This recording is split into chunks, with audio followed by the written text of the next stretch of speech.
కొనసాగుతున్న Russia Ukraine యుద్ధానికి ముగింపు దగ్గర పడుతోందా? ప్రపంచాన్ని ఇప్పుడు ఇదే ప్రశ్న వెంటాడుతోంది. అమెరికా అధ్యక్షుడు డొనాల్డ్ ట్రంప్, రష్యా అధ్యక్షుడు పుతిన్ మధ్య దాదాపు 90 నిమిషాల పాటు జరిగిన ఫోన్ సంభాషణ ప్రపంచ దృష్టిని ఆకర్షించింది. ఈ సంభాషణలో యుద్ధాన్ని ముగించే మార్గాలపై చర్చ జరిగిందని రష్యా అధ్యక్ష కార్యాలయం వెల్లడించింది.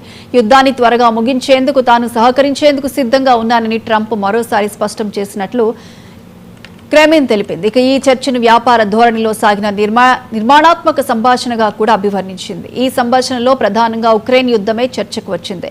యుద్ధాన్ని రాజకీయ, దౌత్యపరమైన మార్గంలో పరిష్కరించాలని రష్యా కోరుకుంటోందని పుతిన్ స్పష్టం చేశారు. అయితే ఎప్పటి మాదిరిగానే రష్యా భద్రతా ప్రయోజనాలు, తమ ప్రధాన డిమాండ్లను పరిగణలోకి తీసుకోవాల్సిందేనని చెప్పారు. మరోవైపు ట్రంప్ మాత్రం కాల్పులు త్వరగా ఆగాలని, రెండు పక్షాలు చర్చలకు రెడీ కావాలని చెప్పారు. ఈ అంశంపై మధ్యవర్తిత్వం చేసేందుకు అమెరికా సిద్ధంగా ఉందని సంకేతం ఇచ్చారు. ఈ ఫోన్ సంభాషణ అనంతరం ట్రంప్ ఉక్రెయిన్ అధ్యక్షుడు జెలెన్స్కీ కూడా మాట్లాడారు. ఆ చర్చను జెలెన్స్కీ సానుకూలంగా అభివర్ణిస్తూ అమెరికా పాత్ర కీలకమని పేర్కొన్నారు.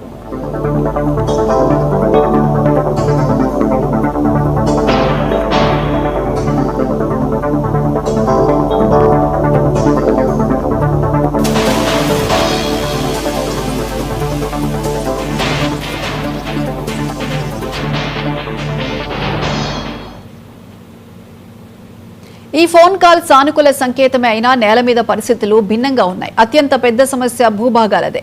రష్యా తన ఆధీనంలోకి తీసుకున్న ప్రాంతాలపై నియంత్రణ కొనసాగాలని కోరుతోంది. ముఖ్యంగా డోన్బాస్ ప్రాంతంపై తన హక్కును వదులుకునే ప్రసక్తే లేదని స్పష్టం చేస్తోంది. ఉక్రెయిన్ మాత్రం ఒక్క అంగుళం భూభాగాన్ని కూడా వదులుకునే ప్రసక్తే లేదని చెబుతోంది.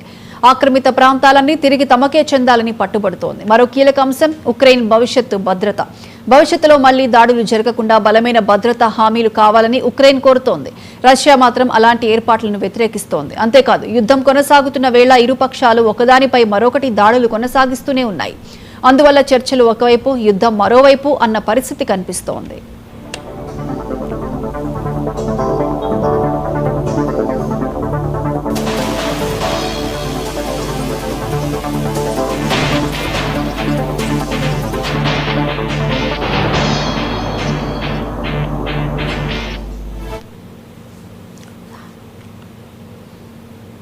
Rai TV Bulletin updates. Keep watching 9 to 9.